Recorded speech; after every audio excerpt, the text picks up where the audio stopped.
And we are live once again talking about Triumph, our reaction. Everything's Triumph. Triumph week on the Metal Voice. That's right. Yesterday we had our guest Nancy Inch. The Insider. The Insider. And she gave us a little bit of a scoop of what was going to happen. And now is happening. I just want to preface this with everybody. I'm just getting information with the boots on the ground people. They're sending me messages. We got our sources everywhere. We got our people everywhere. The Metal Voice tentacles reach far and wide. Cheryl Godfrey, she's there. She's sending me pictures. I got other people sending me pictures. They're telling me what's going on. They are at sound check. And Perrin's got some sources, some people there. So we're just going to share all the information we have. But in the meantime, let's talk about this new album, this tribute album, Magic Power. So many guys, right off the bat, man. You know, what songs did you guys like? Yeah, well, when I started in chronological order, work our way through, or absolutely, I go right ahead. For myself, you know, it's a very contemporary sounding album, right? And they're messing with perfection, so it's hard to beat perfection. I think if there's any takeaways, these musicians came back. It's the feel of Gil's drumming. And good luck trying to reach and imitate or match Rick Emmert's original vocals. I think that's the takeaway that all the musicians that played on this album probably walked away with, singers and musicians. So, and being in true Triumph fashion, there are 6 songs that Gil originally sang, and there's 8 songs that Rick originally sang. So that's, you know, they were always pretty fair on the albums, right? Ron Nevison didn't want them to be, but they wanted to be. Yeah. So, and again, you know, the wide cast, we'll get into the songs, but just the musicianship. I mean, you got Tommy Aldridge and Kenny Aronoff. And then for guitarists, you got everybody from Slash and Bumblefoot and Paul Gilbert, Nina Strauss. So, yeah, quite the Phil X and the Drills. I mean, these are high caliber musicians, but it gives it a little bit more of a contemporary feel, I found, compared to the originals in the 80s.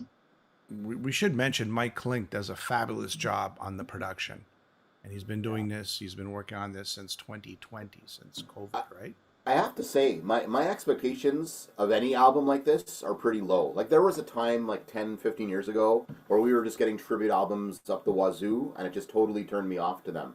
And now we're not getting them as much. And my expectations were low because, kind of like Alan said, Triumph, vocally, melodically, you know, they're really a tough band to cover. So first off, hats off to anybody who put their hat in the ring, who wanted to try this.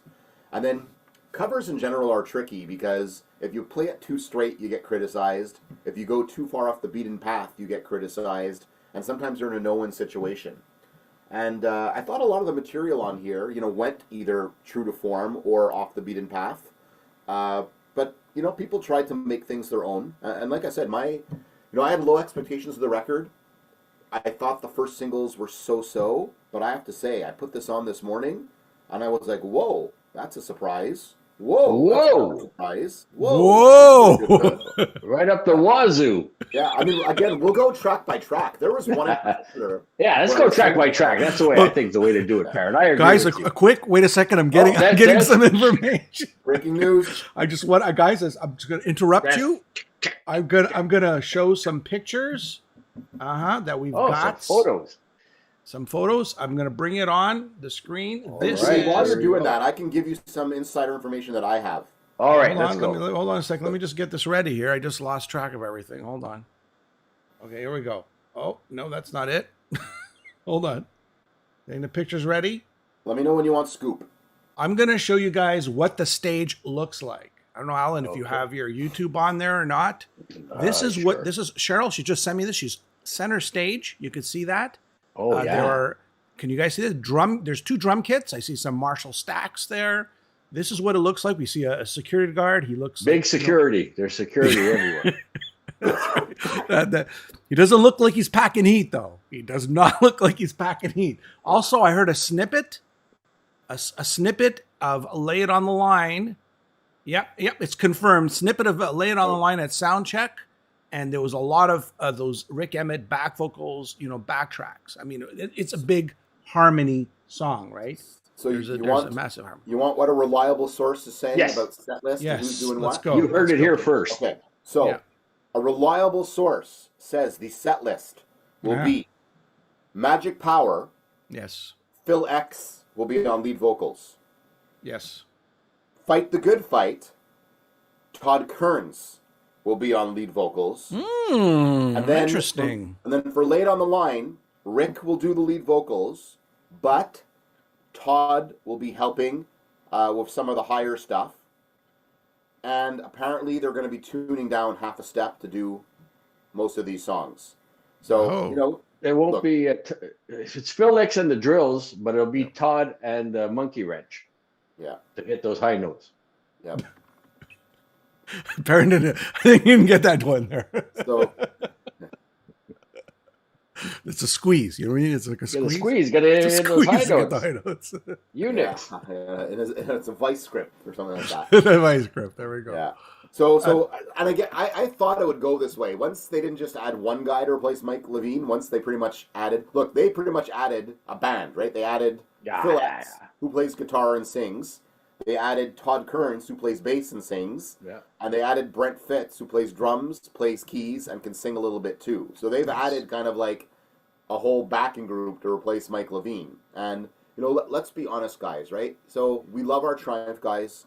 They're in their 70s, right? They have the various aches and pains. Rick can sing, but probably can't get up as high as he used to. Rick can still play. Can? Rick Who can? still plays here and there. Absolutely. Who can? I don't even know how he did it back in the 80s. And then, the thing with Gil and Mike is, people say, yeah, but they're 70-year-olds like Deep Purple and people like that who are out there playing. But they never stopped playing. And when you stop playing for a decade and you barely pick up your instrument once or twice a year, and then you try and come back, it's a little bit difficult. So people shouldn't be surprised or disappointed that they have Todd Kearns, Brent Fitz, and Phil X there. Because it's just, this apparently was a last-minute thing put together last minute. You can't expect Gil and if I do this, I'm not being rude. Okay, I just want to tell everybody. I'm getting the feed. I'm getting the feed. I'm asking, did they start yet? So Cheryl's there. She goes, nope, they have not. We have confirmed they have not started circus. Yet. A three-ring circus, Jimmy. We fully understand. You're the coordinator. You're the man with the top hat. You're the maestro. So okay, Perrin. Look, let's start it off here. 24 hours a day. It's only the intro from the original song by Sebastian Bach. Yes. And what a great vocal, and what a Agreed. great way to start the album, Yeah, and it is. And see, when the Rock and Roll Machine was the preview track, but I guess they're using this as kind of an intro. Yeah. Because Sebastian is the only one who has two lead vocals on this record. But I almost see it as one thing, right? Even though it's two tracks, they're using the intro of 24 Hours a Day, which is beautiful. And I think it suits Sebastian Bach's higher register perfectly. So I think it was a really nice way to start the record. Like, we hadn't heard that before. And I thought 24 Hours a Day was a beautiful start to the record. It almost doesn't sound like him. Right? Or it sounds like him 25, 30 years ago, when he could really do that stuff. And he's a great singer. He's just a fabulous singer. This guy's got the chops. He's got the chops. He still has the chops. He's just sounding better and better all the time. Sebastian Bach. I like that Rock and Roll Machine could not have been. He could have done this whole album if you ask me. He could have sang this whole album. There's people who kind of know Triumph more for like Thunder 7, Never Surrender, Allied Forces, the peak of their career. Yeah. There's people who don't know some of the stuff, particularly from the first album or first two albums. So I kind of like that they put 24 Hours a Day in there, because if you're only a casual Triumph fan, you might not know that song as well.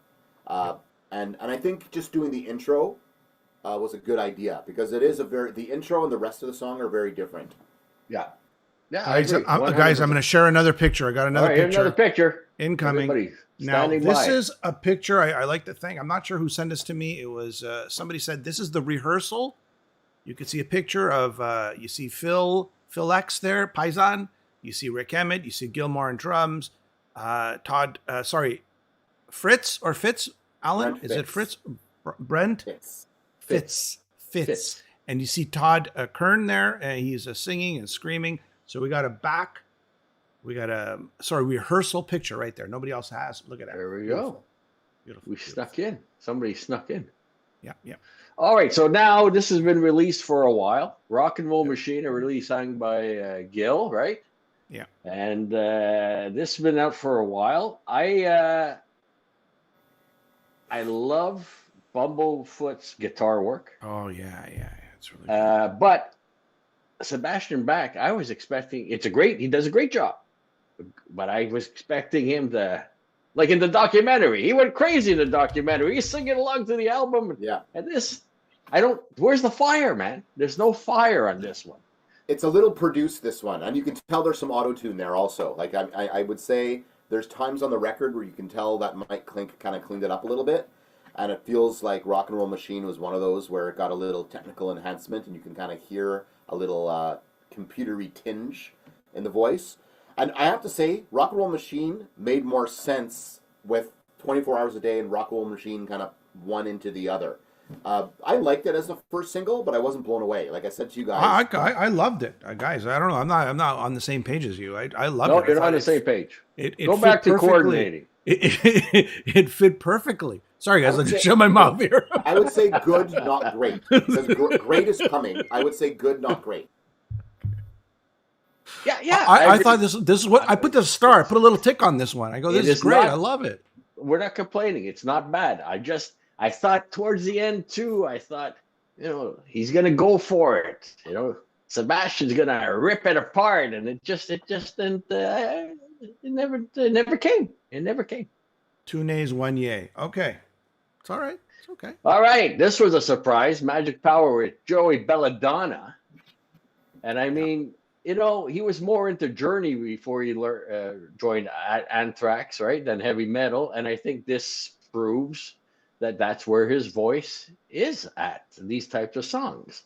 So he does a good job vocally, much better than I was anticipating. But I mean, again, you were up against Rick Emmett, and you're missing that subtlety of the original. How it builds, how it starts slow, and then the drums, just a hi-hat. And like I said, this is more of a contemporary production. I would say maybe even heavy-handed on the guitars, where the nuance and the subtlety from the original tracks we're missing a little bit. But I think Joey does a fantastic job on this. I'm going to say this very quickly. Bob Dylan is here, so anything above is an improvement. But when you're already starting up here with Rick Emmett, it's very tough to outdo a 10 out of 10 or something that's superior. He set the bar, Rick Emmett. You can't beat the bar. The bar is the bar. So, but I did like his take on it. But you can't beat the bar. So I'll go this far. I'm not going to compare anything to the original because it's useless to do that. I mean, nothing's going to touch the originals. So there were 3 tracks on this record. I gave a 10 on 10. This is one of them. Magic Power of Joey Belladonna is one of the 3 tracks out of 15 that I give a 10 on 10. And they even have kind of a keyboard or mellotron towards the end that they kind of brought in there too. But I thought, and Alan, you nailed it. It's a well-known thing that Joey's love of like album-oriented rock, classic rock, Foreigner, he's in a Journey cover band, Kansas. He's talked about it a lot, so I'm not surprised that he showed up on this album. And there's Magic Power, I think, is one of the harder songs to do in this set of songs. And I think he really did a lot of justice. So for me, 10 on 10. This 3 tracks are 10 on 10. We'll get to the other one soon, and this is one of them. All right, Jim, where are we, Jim? People are asking questions. What's going on in Edmonton? Look, I heard, last I heard was, oh, wait a second, guys. What? I'm just going to. This is late breaking news. Hold on. Oh, Les shit. Nessman at the Pinedale Shopping Center. Les Nessman on site here. With the turkey drop. The turkey drop. Are they dropping turkeys? Is that what you're hearing? Oh my God, their turkeys are flying, hitting the ground like a sack of potatoes. You're mad. They're falling like bags of wet cement. Guys. All right, what you got going on, Jim? You want us to do the next song, or you're good to go? Dropping turkeys. They're dropping T-shirts. Yeah. And everybody, I mean, oh, here we go. There's some action on the stage. There's people on the stage. All right. How's everybody doing? How's everybody doing? That's what they're starting with. And you're big. I like it a lot. How's everybody doing? Okay, well, I'm still trying to confirm what the first song is. I'm hearing maybe Allied Forces. Ooh, Maybe yeah, Allied see, Forces. And That makes sense. there was one other report. I gave you what I heard from one source, but there was another Yeah. source that said Allied Forces. And it would make sense if Allied Forces was played, because we'll get to the review of this one soon. But Phil X does do Allied Forces on the record. We'll get to that Alright. one in a bit. Guys, go ahead as I So we look spoke- into this. We just spoke about AOR, and Spellbound is sung by a member of what I call the AOR Holy Trinity. Mickey Thomas of Starship fame. Yes. So a lot, Lou Gramm, Joe Lynn Turner, and Mickey Thomas. I mean, for me, those guys are AOR singer royalty. Yeah. And he comes out with Spellbound, and I mean, it's a great song for him to show his chops. I was expecting, because we're all getting older. But this is a guy that has a voice, that make glass melt. So I mean, I was expecting a little bit more, but he does a great job, and what a nice surprise to have Mickey Thomas back recording on something. Yeah, I agree that it's a surprise, because I have to say, when I saw the list of people on this album and I saw Mickey Thomas, I was like, Mickey Thomas, And just so everyone knows, I guess everyone's seen the Starship We Built This City video. So the guy who always had like the mustache and the nice wavy kind of dark hair, that's Mickey Thomas. So Mickey Thomas was The guy who sang he Jane. wasn't part of Jefferson Airplane, but he was. No, part it of was Jefferson like this. It was a Starship mustache more like and that. Starship. So he was part of Starship. The We Built This City kind of thing of Starship. And yeah, this was one of the pleasant surprises of the record for me. And Spellbound is kind of a heavy song, and I don't know if I necessarily associate Mickey Thomas with heavy. Maybe melodic, raspy for sure, but he did a great job on this. And who did the guitar? I don't have the liner notes, so I don't know who did the guitar. I looked. They didn't really specify which song, which guitarist was playing on. They just kind of mashed it all together. Slash, Nita Strauss. Well, whoever did the Bumblefoot. guitar on Spellbound on this did a really great job. Yeah. Because that's a riff-heavy song, right? That's a really riff-dependent song. So I thought it was okay. I mean, I thought it was good. I mean, the voice it holds. It stood the test of time. I'd like to say his voice really is well maintained. We'll say. I mean, this is the guy that sang Mickey Jane, Thomas. right? Yeah. Mickey Thomas What is a just voice. he's got to this day. He still sounds great. Yeah, I thought it was okay. It was good. well, All right. one of the surprises for me. It wasn't my tick. My tick was Rock and Roll Machine. But go ahead. All right, do we go to the next one, or you got a late breaking story for us here? No, not yet. I'll interrupt you when I do. Yeah. Well, the next All one's a right, good so the one. next song is "Lay It on the Line." It was one that was released early with the guys, Snyder. I'm just going to take a look at this. Yeah. Listen to Okay, this. I'll check, tell you what's check, going on. check. You guys go ahead. D. Snyder. I mean, okay, again, not in his range. The original. D's a great singer. I love his voice. It's a different range, so it takes on a different kind. He stays solid. He stays within his range. It's missing that nuance I spoke about earlier. But just the fantastic guitars, the runs at the end of that song. Guys, I'm going to interrupt you. Right through to the outro. I have the first song. The first song that they're playing is Fight the Good Fight. Parent to your last notes on, what was your last notes? Top Kearns, he's actually singing.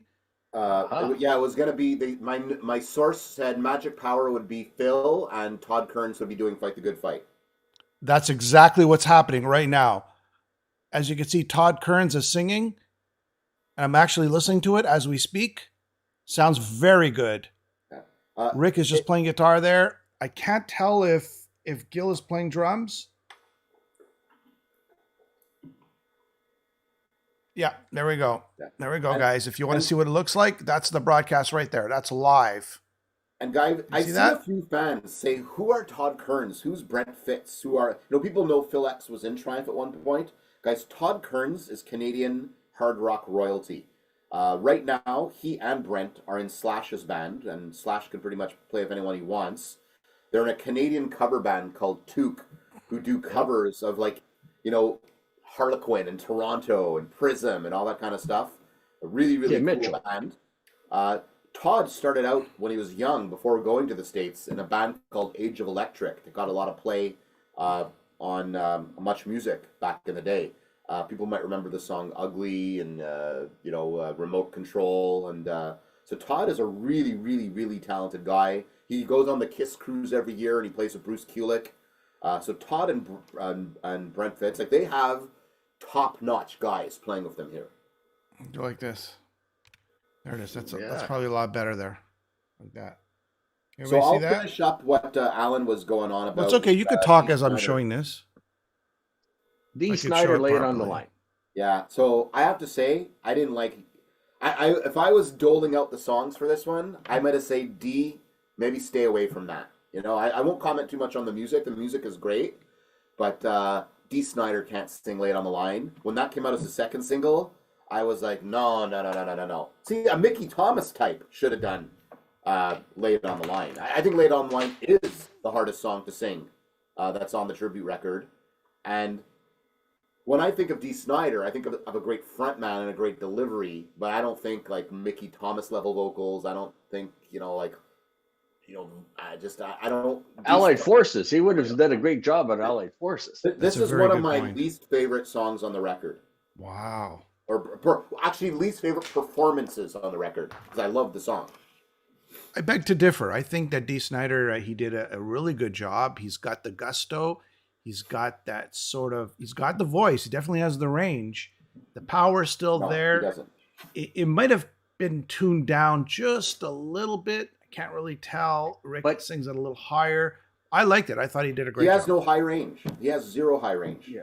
Well, I mean, okay, guys.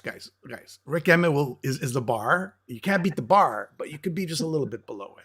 I would have thought, look, that song and the kind of the angers, lay it on the line, right? He could have made this his own and give us a Twisted Sister anger that we saw in the early albums, right? And that didn't happen. He was kind of maybe playing it safe, kind of in between the original and I think if he made it his own and got some of that SMF anger onto this, it could have been something completely different and maybe even better.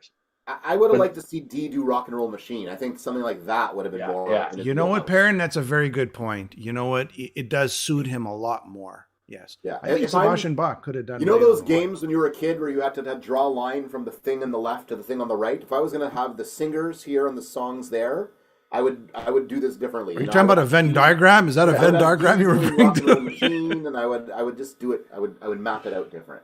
I just like to tell everybody that thank you to Cheryl Godfrey, who's sending me. This is not a live stream. She's sending me videos as the day is progressing.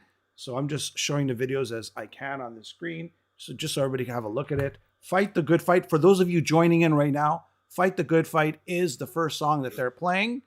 It looks like a beautiful day in Edmonton, and go Oilers go. Sorry, guys. Sorry for So interrupting. next we have Somebody Out There, sang by Don't Call Me Larry, Lawrence Gowan. Now, when I saw that on the track list, I'm like, oh, there's a excellent fit. There's a perfect song for Gowan. And it is great musicianship on this. There's, instead of the keyboards, the guitars are kind of mimicking the keyboard, so it's got a little bit of a heavier feel. But man, he seems like he's on Quaaludes on this song. I mean, it's way too laid back, and he's got a great voice.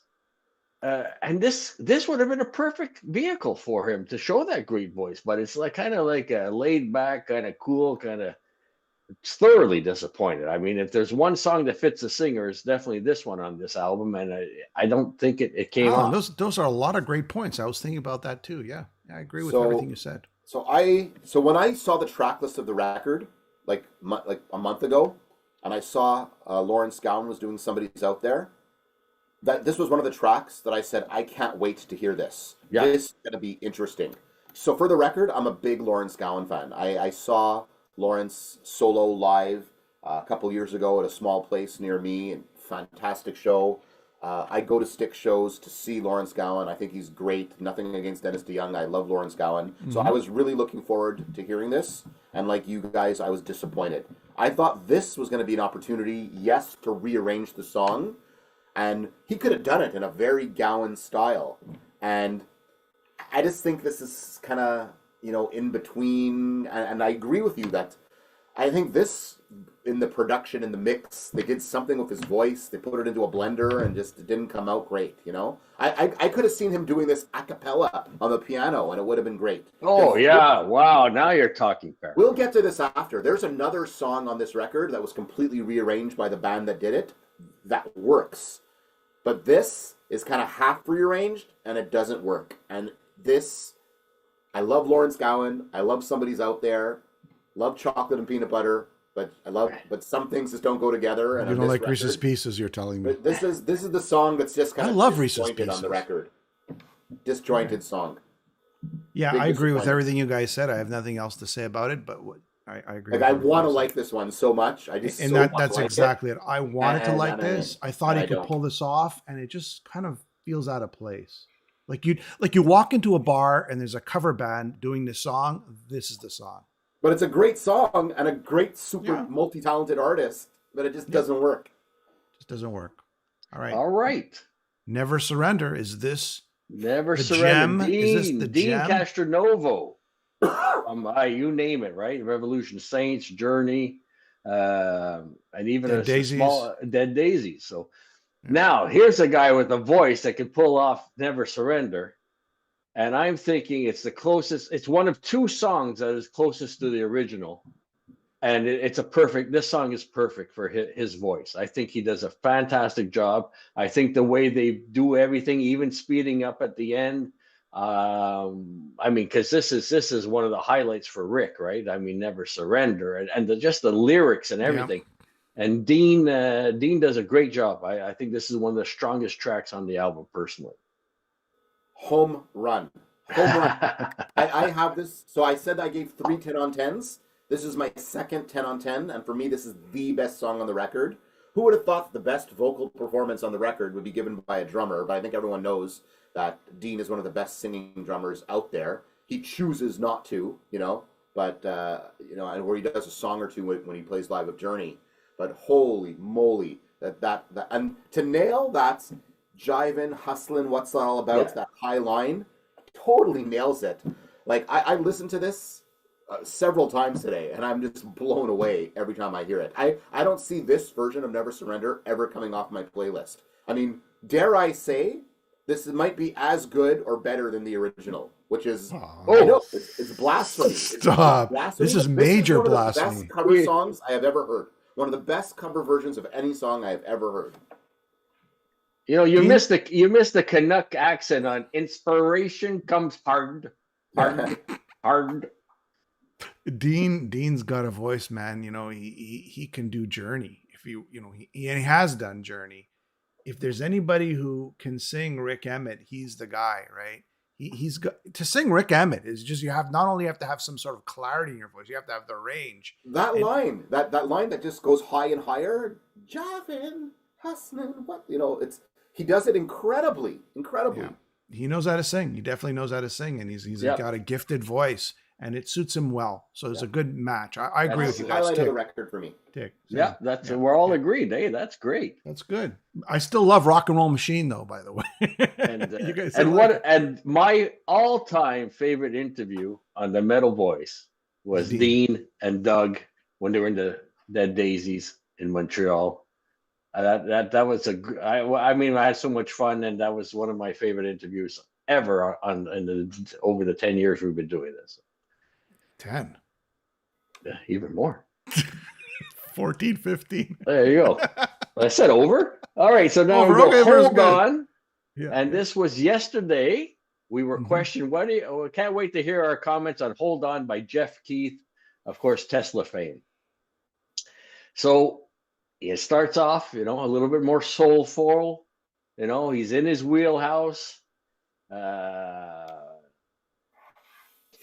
Then it gets into some chaos. I guess is not the right word, but it just comes to, it's just that the Triumph version is it's the lyrics are so meaningful for this song. Hold on, it's anthemic, and the lyrics they mean a lot. There's a message there, and you miss that in this interpretation of the voice. I find this one's more of a kind of a bluesy, weak power ballad, if we can say that. So I'm going to disagree here. So this was one of my pleasant surprises of the record, but I will say this: when I saw the track list, just like I had high expectations of Somebody's Out There with Gowan, this was my lowest expectation track, because I just said I cannot see Jeff Keith with the state of his voice in 2025 or whenever this was recorded, 2023, 2024, delivering this song. They did a smart thing with this song, though. He didn't try and deliver it vocally high like Rick does it, or even folky. I think Jeff did this in his own range. So I like the fact that, okay, you recognize the song, but Jeff Keith didn't try and take it to a place where he can't take it.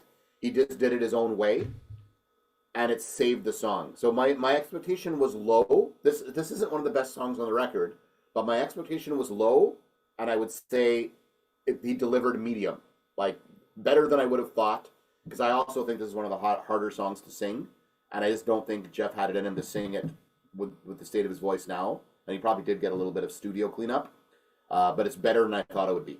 And it's a condensed version, right? So I mean, you don't go into that middle break where it builds and builds and builds. It's kind of a 3-minute song. Again, it's right in his wheelhouse. He still, I enjoyed his voice, but you lose there's a message there that really gets pushed through on the originals, and I don't think it came through. I think what you're trying to say, Alan, this music is a soundtrack to our lives back in the 70s and 80s, right? Late 70s and 80s. And Hold On was a big part of it. And what they're doing is they're sort of trying to replicate something that has been sort of stuck in our heads and our minds and meant so much to us, right? And at that time. It's hard to take a song like that, like you said, doesn't have that emotion, that extra little kick. It's tough to do that. I mean, Triumph is just like Rush. I always say this. You just can't cover Triumph. You can't cover Rush. Yeah. He does a decent job. I'll give you guys that, right? It does sound like he was in a studio with a lyric sheet in front of him, just reading the lyrics and singing them. I guess what you're saying is authenticity, right? Obviously, it loses the authenticity of the original, but I mean, this is a covers record. It's not bad. I mean, I won't skip it. I'll listen to it. And I mean, I always liked his voice. He's got a great voice. No, he brings a bluesy feel to it at the beginning, but it just, what I'm saying is Rick conveys and emotes the message through the lyrics. Yeah. Which this could be any song. He could be singing about cauliflowers. You know what I mean? Alan, it's anthemic. Let me tell you this, okay? If this song was released instead of Rick Emmett's version, it wouldn't have been the big hit that it was. Let's say this song was released and Rick Emmett never did this song. Hold on, it would have not been the blockbuster. Because of maybe what parents saying authenticity, maybe it's because there's just something so special about the lyrics and the voice of Rick Emmett, the way he sings. That message is just hits a home run. So what's happening in Edmonton? People want to know what the second song is. Anything going on? Second song, I put a second song ? Nothing yet. But okay. For those of you, we'll keep Cheryl's rocking out. Do you want to see what it looks like? She's got to the beer tent. Do you want to see what it looks like? For those we people, it's not being broadcast. Okay, no, this is boots on the ground. We've got boots on the ground. Okay, this is what it looks like. People are asking the question: where can I watch it? Where can I watch it? Right here, you can watch it. Right here. On live TV. I try to do it right here. When the game is on tonight, they're going to show recorded portions of it, but it's not on live TV. This is Fight the Good Fight. Is a video that was just taken moments ago. We're waiting for song number 2, and we will advise. I'm on the beat. I'm right here. I got my second pair of headphones, right? See, I go like this. Oh, what's going on? Okay, that's what's happening. Guys, let's continue this chat. as we I wait just for want the to say, second song. Derek John S. wrote in, yes, I saw them on the Thunder 7 and the Sport of Kings tour as well. And I think Rick Sanders was playing second guitar in the Sport of Kings Yep, tour. and it helped him a bit with vocals too. Oh, I think I'm getting a message. All right, Hold on. we're getting an update. Muppet News The Flash. telex. The telex. Yeah. Okay, guys, continue. I'll All right, so now this is a bit of a surprise when I saw the track listing because it is a cover song. It's Just One Night, which Gil, I mean, his voice on that is unbelievable. And this is Jason Chef from Chicago fame. And I mean, it's an interesting choice, like I said, but this is a perfect vehicle for his voice. It's a perfect fit. And the music is much more rocking than the original, almost leading into a power ballad. Okay, where, and I think that if you listen to Gil's vocal in the original, it's much kind of subdued, laid back, and you got a nice feel to it. It's kind of a very low key song the way it was done originally, where this one is a little bit more powerful. But his voice fits great on this. This is my least favorite song on the record, but it's my least favorite song on the record because it's my least favorite song. Like if you asked me to line up all of these Triumph songs, Just One Night, I was too surprised it was included. I mean, it was a single. It was the second single from Sport of Kings. A video.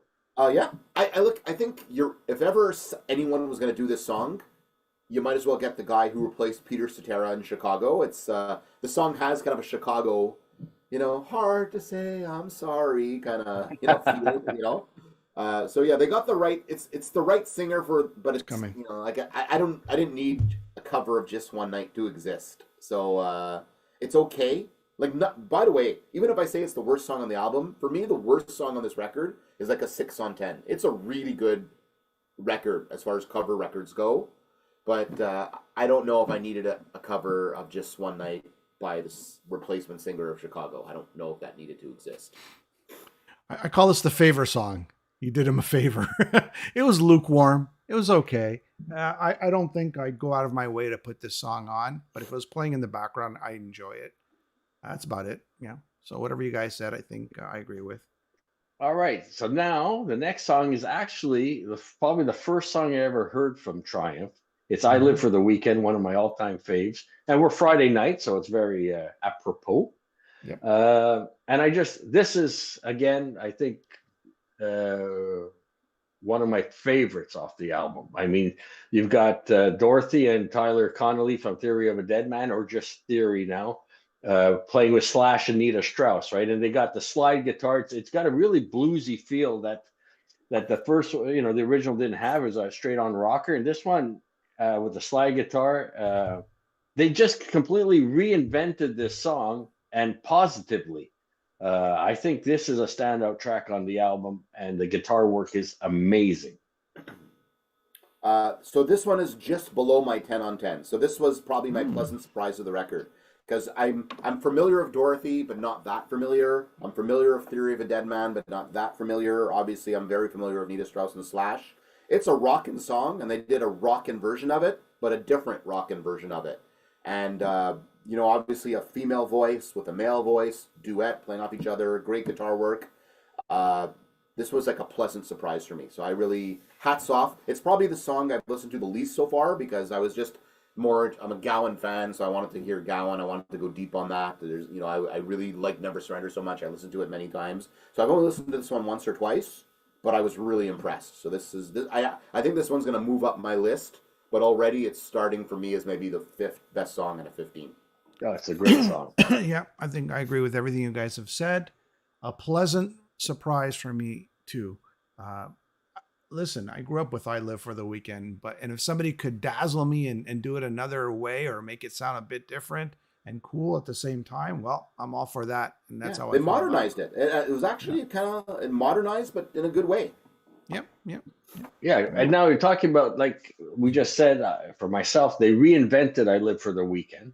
But the next song, Fight the Good Fight, controversial one from Nancy Wilson, talking about reinventing. This is really, really different. It's got that cool, laid-back vibe, kind of a groovy vibe. Completely different take. But you know what? She like where some of the previous songs we mentioned, they're staying somewhat true to the format.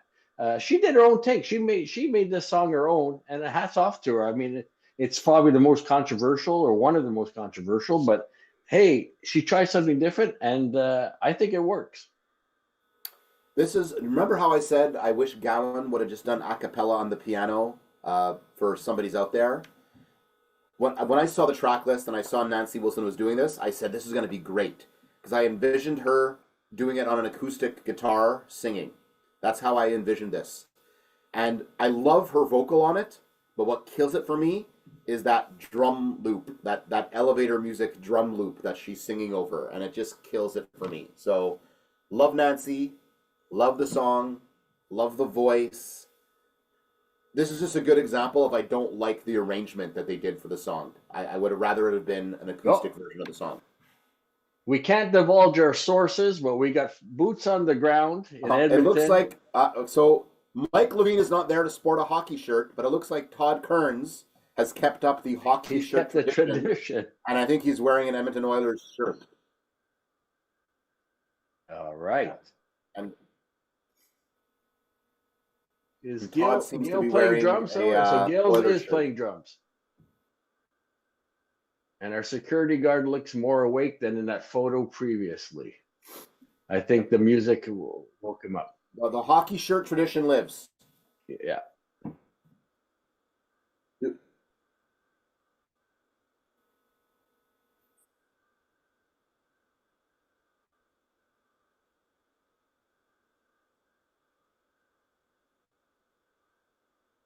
No brainer. So maybe they rehearsed Magic Power and they're not going to do it, or maybe we're going to get a fourth song. Who knows?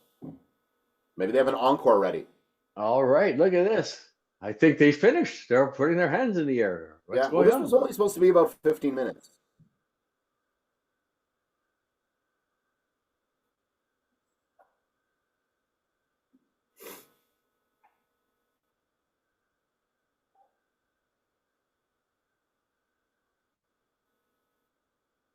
All right, they're rocking out.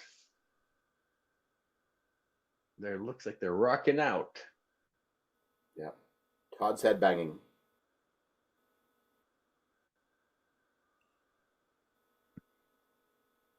Game 2. Only you can hear. The Oilers have a one-game lead. Yeah, he's awake. He's awake now. He's very menacing. Off before. Very menacing security.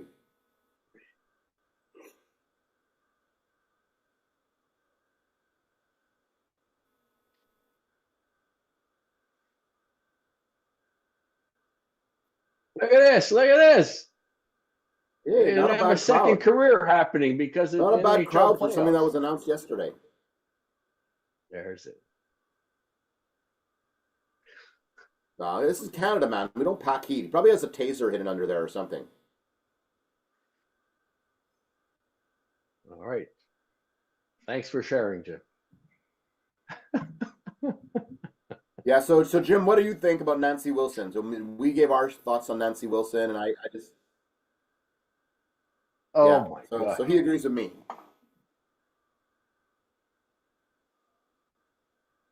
Oh, maybe she's on a trans fat.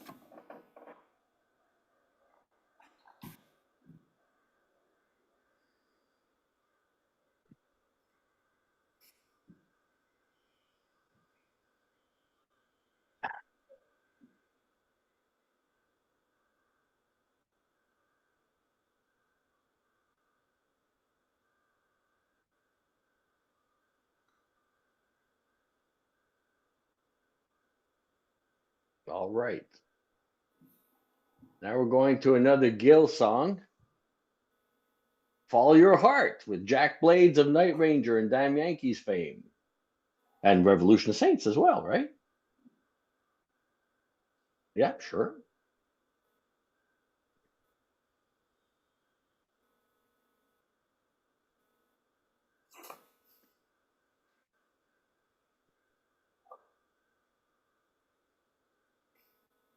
Oh, yeah.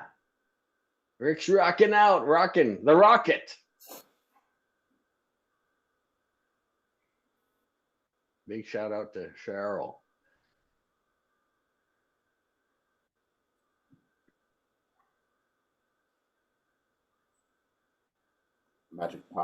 Magic Power was the, and who knows? Like I said, for all we know, there's going to be an encore, and they have it ready to go. Who knows? Who knows? Who knows? I wish we were there. Wish we I were heard there. it was rehearsed.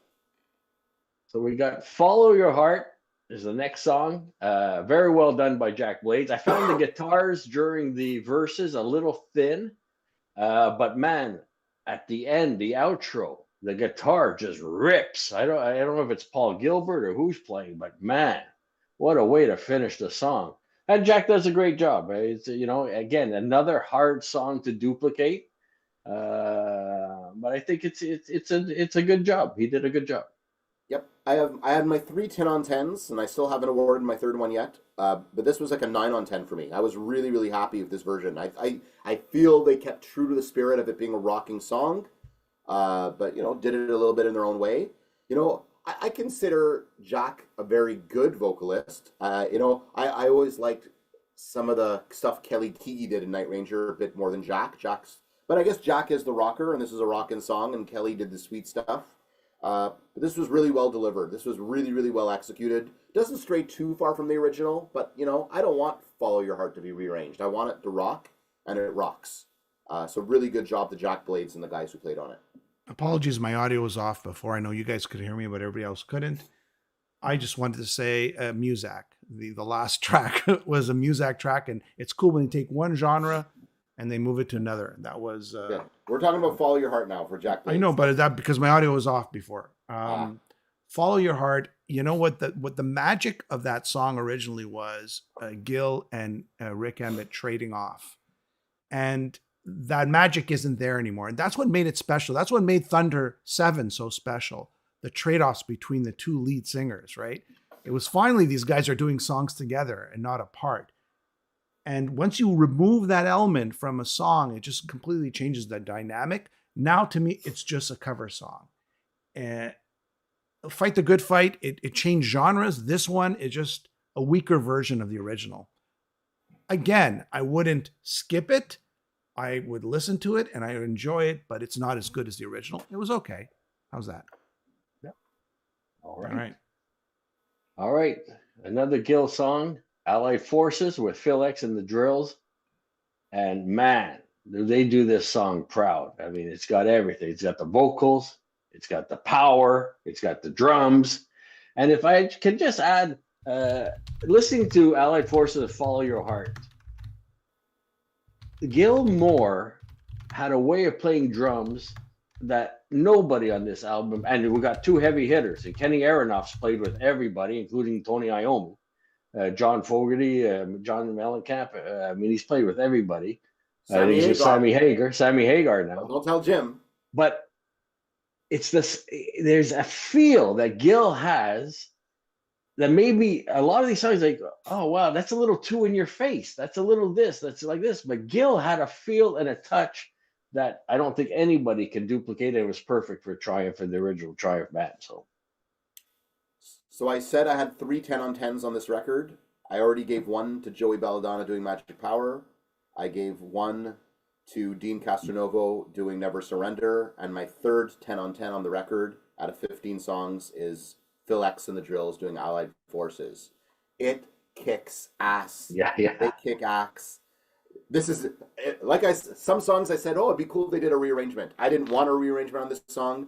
I wanted somebody to rip my face off, and they ripped my face off with this version of "Allied Forces." It's fast, it's heavy, it's well played, it just rocks. So and the vocals. 10 on 10. 10 on 10, well done, Phil X and the Drills. Listen, I'll say this again. Nothing will beat the original "Allied Forces." I think of the US Festival. Yeah. When By the way, off. "Allied Forces" is my favorite Triumph song. So, I mean. "Allied Forces," Gil, the way he sings it, he's singing in a very power metal fashion. The drumming, the musicianship, the guitar solo, fabulous. In this case, it's not changing genres. He's reinventing the song. And that's kind of what I like about it. And he's giving it more of a raw, angry feel to it. I thought he did a great job. And that's a big tick for me on that one. Yeah. One of the strongest on the album for sure. I could share some more pictures. All right, let's go. Everybody's waiting with bated breath here. I'm gonna have to watch the show back just so I can see the pictures, because just so people know, we don't see the pictures on our You don't side. have the You YouTube guys, thing on here. you guys see the pictures. We don't. I'm gonna show. I have to watch the show after to see them. Okay, hold on, everybody. Got some pictures. Thank you, Cheryl. Thank you, Cheryl. Cheryl's saving our bacon. I mean, we can only fill so much. She's on scene. Okay, here we go. This is a picture of Gil. He's got his Oilers hat on. Flipping over, there he is. Edmonton Oilers. He's got his cap. He's got his T-shirt. And there's Rick that we saw a picture before. There's Rick pulling some moves. Don't look at my butt. A good head of hair. Rick's got a good head of hair for his age. Do you find that, Alan? Like, I wish I did. I wish I did. Rick, look at that. Yeah, Rick has us all beat. Rick's rocking. He's rocking out. You know, if I'm a Florida Panthers fan, I'm like boycotting this entire thing. Like, Florida Panthers are being given no love. And there you go, guys. Those are some. Thank you. There we go. Thank you. So listen, maybe we didn't get the live video and the sound, but we got some video and we got a lot of cool pictures. So at least you got a feel for what it's like over there right now. A lot of fans. So we got 2 songs left. Let's do our quick review of the last couple songs on the record, and then we can let people go find footage on YouTube. This next one is always a showstopper when they performed it live. It was Blinding Light Show. Yeah. And it's done, Envy of None. And you talk about completely redoing a song. The only things recognizable are the lyrics, as far as I'm concerned. It's very haunting, very atmospheric. The guitar solo is so weird, but it fits. And it's, you know, the acoustic guitar, you can say, okay, that's Alex. You know, he's got that. He doesn't sound like anybody else, as far as I'm concerned, on acoustic guitar. But you know, it's really, really, really the most different track on the whole album, and I can't say that it's bad at all. I think it's very well done, and it's haunting. Yeah, it's the right word. This was one of my pleasant surprises of the record too. So this is one of those examples where, you know, you can play a cover straight, or you can go right into left field, and they went right into left field. So people know Envy of None is Alex Lifeson's kind of project post Rush. Also, Andy Curran of Coney Hatch, solo artist, Canadian producer, and others in the band as well. So, yeah, what Alan said, you know, very different version of Blinding Light Show, haunting, female lead vocal, great surprise, really well done, made it their own. You know, will I listen to it as much as I listen to Allied Forces or Magic Power or Never Surrender? Probably not. But to like what Jimmy said, would I skip it? No, I won't skip it. It's really cool and different, and I give them credit for being putting themselves out there. I gotta say, this might be my favorite track on the album. The only thing, as Alan said, the only thing they kept the same was the lyrics. Even the melody kind of, it was there, yeah, it was there, but it kind of veered off a little bit. It was very atmospheric. You could see this in a soundtrack to some sort of sci-fi movie. Right? I could see this in more than just a sci-fi movie, just some sort of emotional, dramatic film. This would fit so perfectly. I never was a big fan of Envy of None, and they're on their second album. They're getting better. But man, if they ever had a good song, this is the one. This is the one that'll get them some recognition. Best track on the album by far. It's kind of I like the keyboards. I like high praise. Best track on the album because they're not. I don't know if they're not only shifting genres, but they're reinventing the song and they're making it just as emotional as the original. Remember we were talking about Hold On. It wasn't as emotional. That is a hot take that this is the best song on the album. This is the best. You heard it here first. The best song on the album. All right. I would say it's the one that was redone the most. It was reinvented the most, but it's creative. Alan and I will give it most creative song on the album. Yeah. All right, let's get to the last one. It's a reprise. We got Fight the Good Fight with Dino Jalusic. He's from Whom Gods Destroy, of course. And this gets back into the song, you know, Nancy Wilson, she did her version, fantastic, whatever. But this brings it back to more towards the original. It's a great vocals.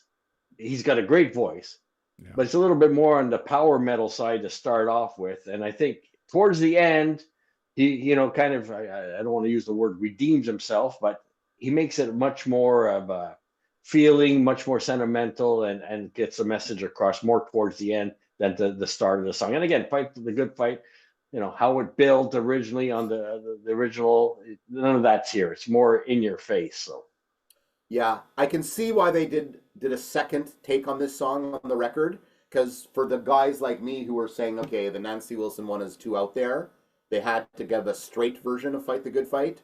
So Dino Jelusic gives us the straight version, although nobody can really do it justice.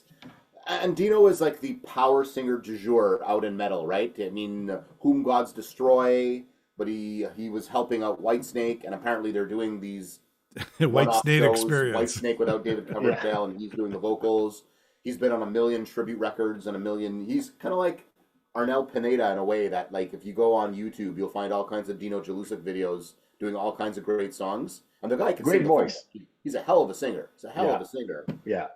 So I like this better than the other version of Fight the Good Fight because it's more just straightforward rock and roll. But this is the other song, like Lay It on the Line and maybe like Hold On, that I don't know if anyone could cover this song properly.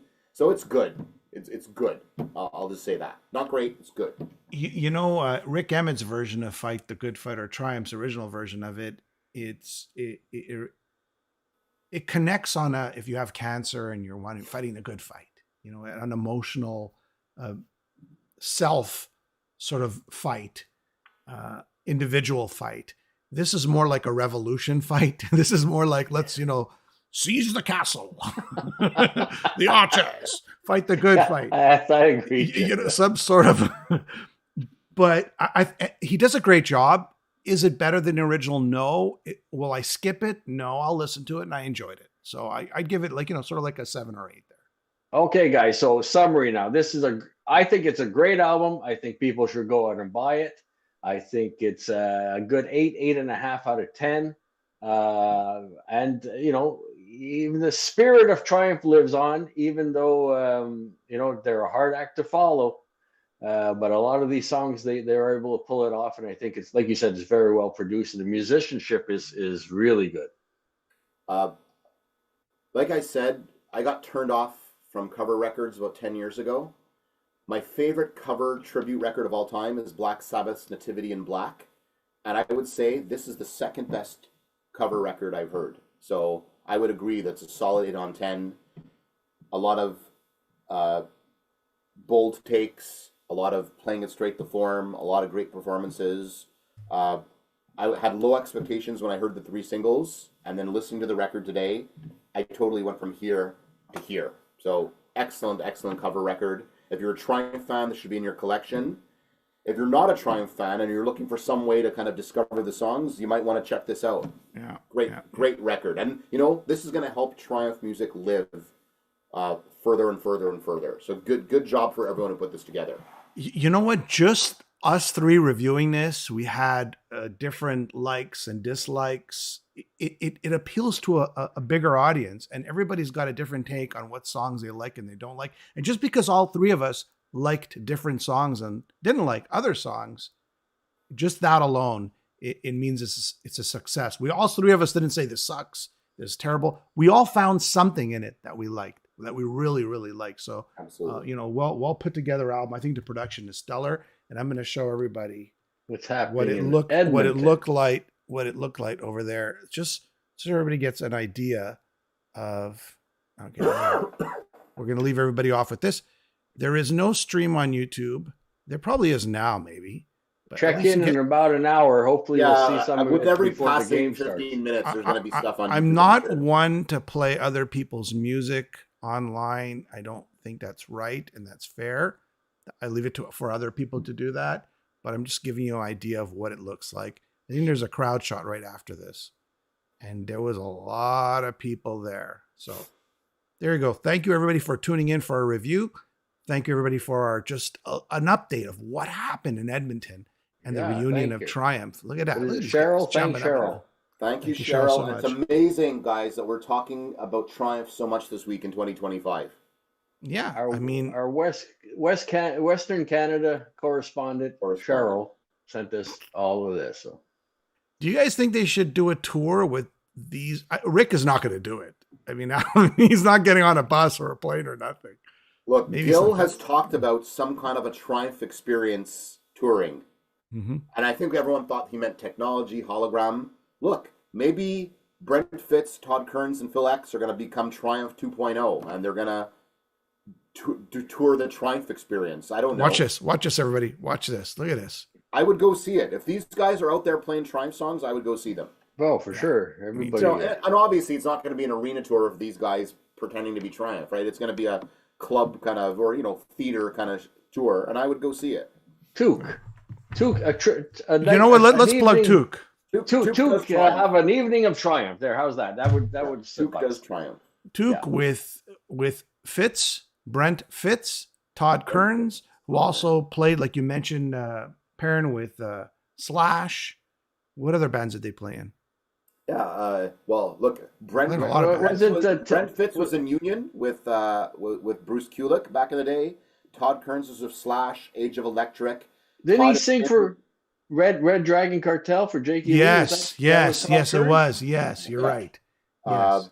Todd is a regular in Raiding the Rock Vault in Las Vegas. So these guys are working, talented dudes. I mean, obviously Phil X plays the role of Richie Sambora in Bon Jovi.